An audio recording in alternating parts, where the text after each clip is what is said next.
విశాఖలో అధిక వడ్డీ పేరుతో మోసం చేశాడు. ₹1,00,000కి రోజుకి 800 రూపాయలు ఇస్తానని ప్రచారం చేశాడు. చందు గ్రూప్ పేరుతో చందు మోహన్ వసూళ్లకి తెగబడ్డాడు. కోట్ల రూపాయలు వసూలు చేసి మొఖం చాటేశాడు చందు మోహన్. ఉత్తరాంధ్ర జిల్లాల నుంచి 350 మంది బాధితులు న్యాయం చేయాలంటూ పోలీసుల్ని ఆశ్రయించారు. అక్కడైతే నేను ఒక ఎంప్లాయీగా అయితే చేసేదాన్ని సార్. ఫస్ట్ 1.5 ఇయర్ వరకు నేనేమి ఇన్వెస్ట్ చేయలేదు. ఆయన ఇచ్చిన 7,000 రూపాయల శాలరీకే వర్క్ చేస్తాను.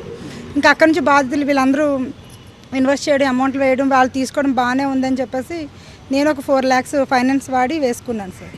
అది కూడా కొంచెం బాగానే ఒక 15 days అవుతుంది, బాగానే వస్తుందని. కానీ ఇంకో గోల్డ్ పెట్టి ఇంకో అలా నేను 8 lakhs చేశాను సార్. ఇంకా ఎవరికి అప్పటివరకు నేను టీంతో ఎవరు చేయలేదు సార్. మా వదిన, మా అన్నయ్య వాళ్ళతో మొత్తం 13 లక్షలు వేసుకున్నాను సార్ నేను. అలా నాకు ఈరోజు ఉద్యోగము లేదు, నా డబ్బులు లేవు సార్. ఈరోజు మా అమ్మకి మెడిసిన్ కొనడానికి నా పరిస్థితి బాగాలేదు సార్. సో ఈరోజు ఏంటంటే మీ ద్వారానే, గవర్నమెంట్ ద్వారా మాకు న్యాయం జరిగితే ఈ ఊపిరి నాది, మా పిల్లలు, మా అమ్మ బతికుంటాం సార్. లేదు అంటే అందరం కట్టుకట్టుకుని చావడం తప్ప మాకైతే రెండో ఆప్షన్ అయితే లేదు సార్.